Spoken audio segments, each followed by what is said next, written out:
जय श्री सच्चिदानंद। सभी प्रेमी भाइयों को और आदरणीय भाइयों को, बहनों को राधे राधे। आज इस वीडियो में ये बताने वाला हूं कि मुझे ये सतगुरुदेव की प्राप्ति कैसे हुई। आखिरकार मेरे अंदर कौन सा भाव उत्पन्न हुआ था, तब जाकर के ये वे गुरु महाराज जी मिले जो ये समय के हैं, समय पर जो आते हैं वो।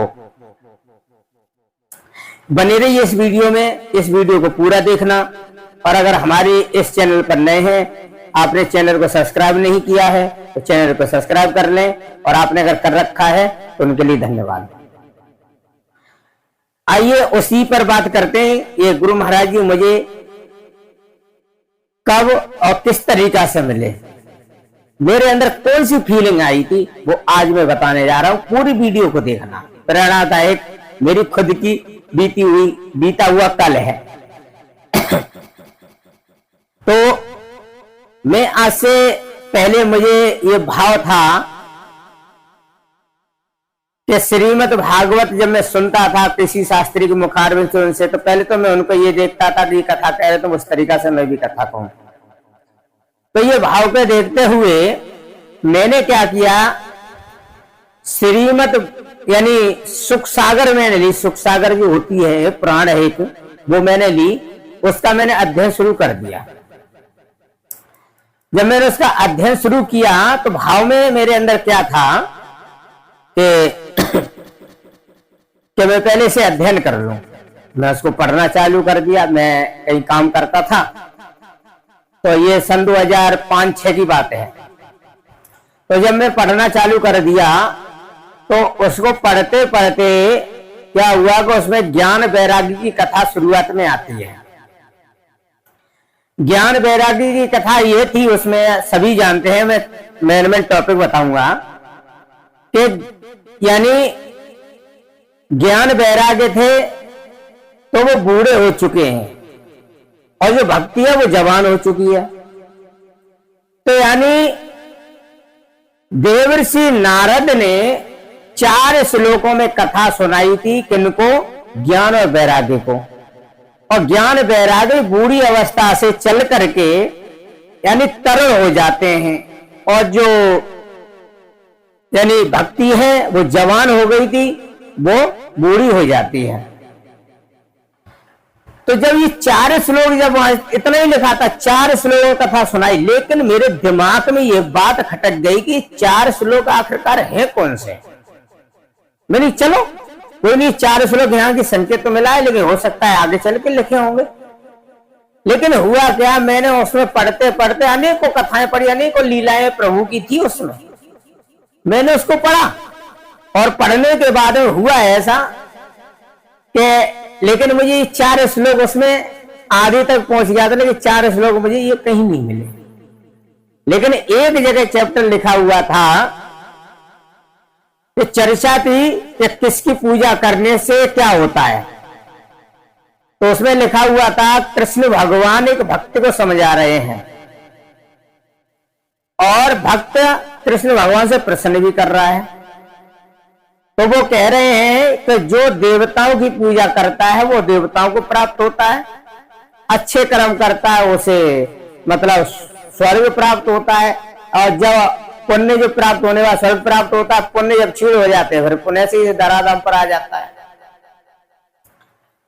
और यानी इतना तक उसमें लिखा हुआ था, जो जिसकी पूजा करेगा, जिसको याद करेगा, जिसको भजेगा, वो उसको प्राप्त होगा। फिर कहा प्रभु तुम्हें क्या प्राप्त होता है? भगवान कृष्ण ने ये कहा कि मुझे वो प्राप्त होता है जो तत्वदर्शी से ज्ञान लेकर के जो मेरा भजन करता है। तो वहां पर जो मेरा भजन करता है वो मुझे प्राप्त होता है। अब जो देवताओं की पूजा करते हैं, किसी और की पूजा करते हैं, अगर पूजा में कोई गलती हो भी जाती है तो होता क्या है कि वो लोग उसे कहीं पेट में दर्द करते हैं, कहीं आंव बना देते हैं, कहीं लैट्रिन करा देते हैं, कुछ भी कर देते हैं वो। लेकिन प्रभु तुम, क्या मैं ऐसा नहीं करता हूं?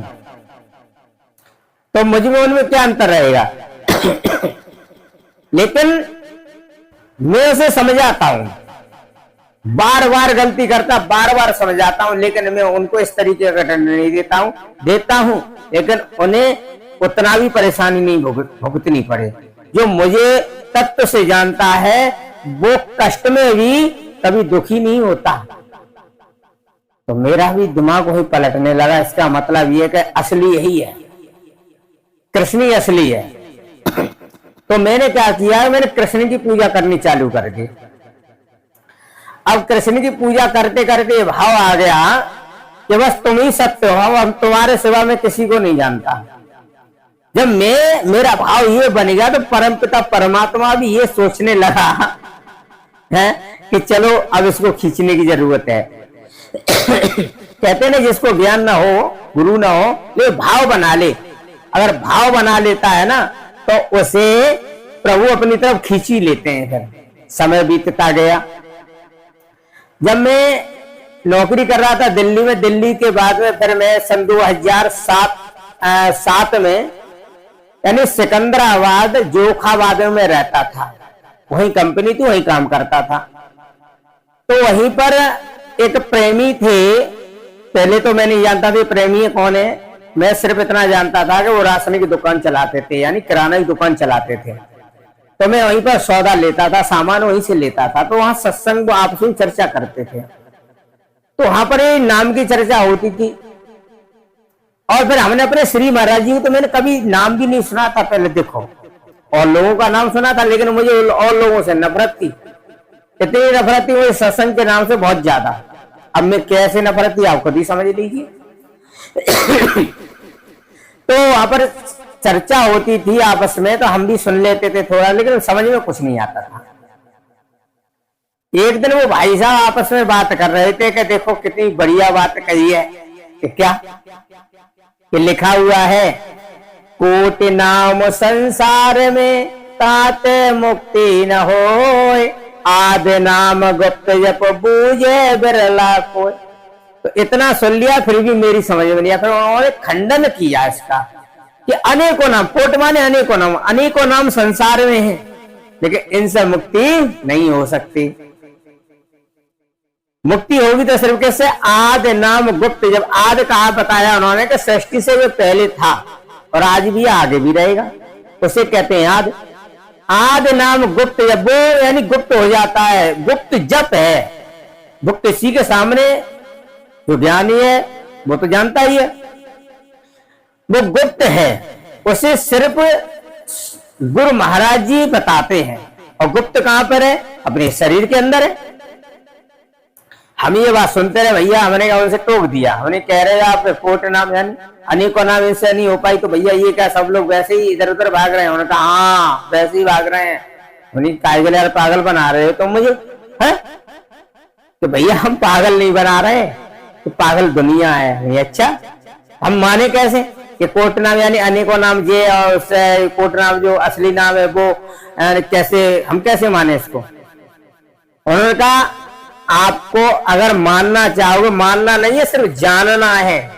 मतलब कि मानना कहते किसी ने कह दिया ये है तो मान लिया, लेकिन जानना उसे कहते वास्तविक है।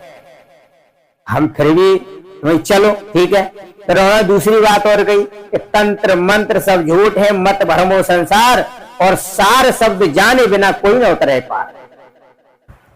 उन्होंने जब इतनी बात की, हमने इसका मतलब क्या? उन्होंने कहा ये जितने भी तंत्र मंत्र हैं ये सब बाहर के हैं, ये वहां के लिए नहीं है। इनसे संसार में जो भी सुविधाएं होती है उसको मिल सकती हैं, लेकिन सार शब्द जाने बिना, यानी सार शब्द जो है उसे कोई जानता है। सार शब्द जाने बिना कोई ना उतरे पार, यानी सार शब्द के बिना कोई पार नहीं हो सकता। अपनी भैया कहां के लिए पार होने का मतलब क्या है? कि पार होने का मतलब यही है कि मनुष्य शरीर मिला है भगवान से मिलने के लिए।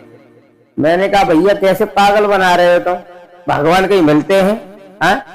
अरे ये तो किताबों में ही कह रहे हैं, किताबों में सुनने में अच्छा लगता है। उन्होंने कहा भैया आप अगर जानना चाहो तो आपको जनवा सकता हूं।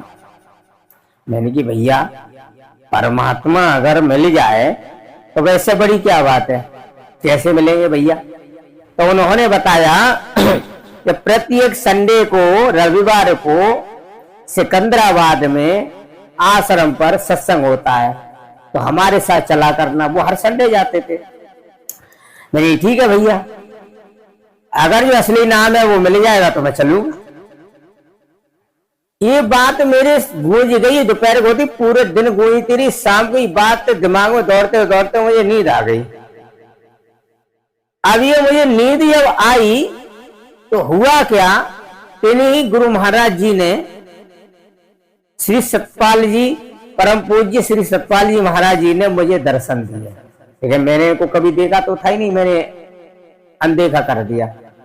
अनदेखा जब करने के बाद भैया दूसरे दिन आश्रम पहुंचे, तो आश्रम में जैसे घुसे तो इनकी छवि लगी हुई थी भैया, यानी गद्दी पर। और जब इनको देखा मैंने, वही छवि लगी रहे जो मैंने सपने में देखी। अब तो मेरा वही बात याद आ गई। मैंने अपने साथी से कहा, जो मुझे लेके गए थे, उनका नाम था शेषनाथ, बिहार के रहने वाले थे, सेवा दल में भी थे वो। तो